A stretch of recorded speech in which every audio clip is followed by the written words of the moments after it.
அனைவருக்கும் வணக்கம். நான் உங்கள் சரவணன் பேசுகிறேன். சேமிப்பு பழக்கத்தை ஊக்குவிக்கிறது தான் என்னோட சேனலோட முதல் கடமை. அதனால் நீங்கள் சேவ் பண்ணுங்கள். சேவ் பண்ணால் தான் நீங்கள் வாழ்க்கையில் முன்னேற முடியும்.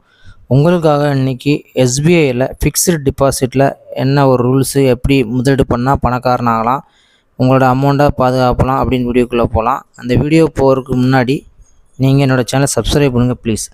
இன்றைக்கி நம்ம பார்க்க போகிறது எஸ்பிஐயோட ஃபிக்ஸ்டு டிபாசிட் பார்க்க போகிறோம். அதாவது ஃபிக்ஸ்டு டிபாசிட் எல்லாத்துலேயும் இருக்குது. போஸ்ட் ஆஃபீஸு எல்லா இதுலேயும் இருக்குது. ஃபிக்ஸ்டு டிபாசிட்னால் ஒரு குறிப்பிட்ட அமௌண்ட்டை ஒரு ஃபிக்ஸ் பண்ணி அமௌண்ட்டை ஃபிக்ஸாக வச்சிடுறது இத்தனை வருஷத்துக்கு அப்படின்னு அது பேர் தான் ஃபிக்ஸ்டு டிபாசிட்.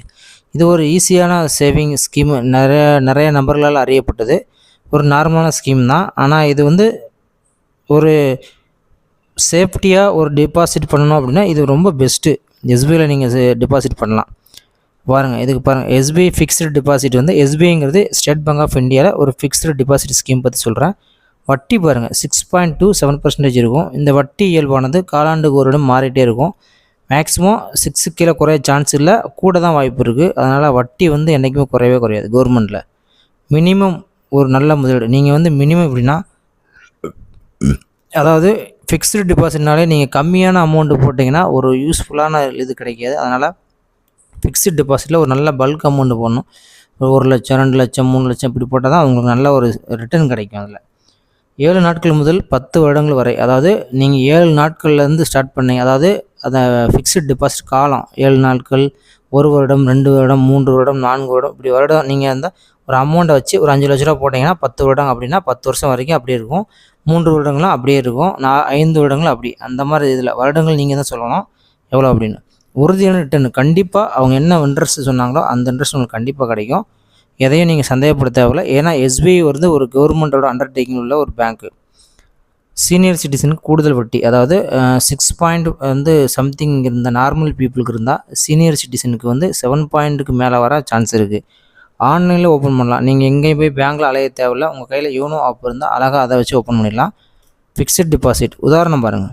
ஃபிக்ஸ்டு டிபாசிட்டில் நீங்கள் ஒரு 1 லட்ச ரூபா முதலீடு பண்ணிங்கன்னா 5 வருடங்கள், அதாவது இவர் என்ன பண்ணுறாருன்னா ஒரு 1 லட்ச ரூபாயை 5 வருடங்களுக்கு டிபாசிட் பண்ணுறாரு 6.5 வட்டியில். அப்போ உங்களுக்கு அமௌண்ட் எவ்வளோ கிடைக்கிது? ருபீஸ் 1.37 லட்சம் கிடைக்கும் 5 வருஷத்தில். அதாவது 37,000, அதாவது 37,000 உங்களுக்கு வட்டியாக கிடைக்கிது. 1,36,000 கிடைக்கும். இது 1 லட்சம்னால உங்களுக்கு இந்த அமௌண்ட்டு. இதே உங்களோட அமௌண்ட்டு கூட இதோட வட்டியும் கூட்டிகிட்டே இருக்கும். அதனால் ஃபிக்ஸ்டு டெபாசிட்டுங்கிறது ஒரு நல்ல ஒரு ஸ்கீமு. அதனால் ஃபஸ்ட்டு நீங்கள் சேமிப்பு ஆரம்பிங்க. அது என்ன ஸ்கீமு, அப்போ என்ன எப்படி அதிகமாக கம்மியான்னு பார்க்கலாம். சேமிப்பு பழக்கம் உங்களுக்கு வரணும். ஃபஸ்ட்டு சேமிக்க ஆரம்பித்தாலே ஆட்டோமேட்டிக்காக நீங்களே தெரிஞ்சுக்கலாம். எங்கே தொடங்கலாம் ஒரு கன்ஃபியூஷன் கிடையாது. நேராக அருகில் உள்ள எஸ்பிஐ கிளையில் சென்று ஆரம்பிக்கலாம். நேராக எஸ்பிஐ பேங்க்கு போங்க. நான் ஃபிக்ஸ்டு டெபாசிட்டில் பணம் போடணும் அப்படின்னா அவங்களே எல்லா ஃபார்மெட்டும் சொல்லுவாங்க. ஈஸியாக ஆரம்பிங்க.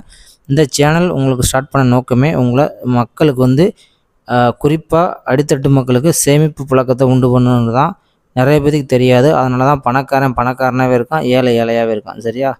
நானும் உங்களை மாதிரி தான் ஒரு சேவிங் ஸ்கீம் ஆரம்பித்து தான் ஸ்டார்ட் பண்ணியிருக்கேன். நான் அனுபவித்து சேவிங்கில் அடைந்த பலனை ஒரு தெரியாத மக்களுக்கும் இந்த வீடியோ மூலம் நான் சொல்ல ஆசைப்பட்றேன். அதனால் ப்ளீஸ் இந்த வீடியோவை நீங்கள் எவ்வளோ லைக் பண்ணி ஷேர் பண்ணுறீங்களோ கண்டிப்பாக இது எல்லா மக்களும் சென்றடையும். வீடியோ பார்த்ததுக்கு ரொம்ப நன்றி. வணக்கம்.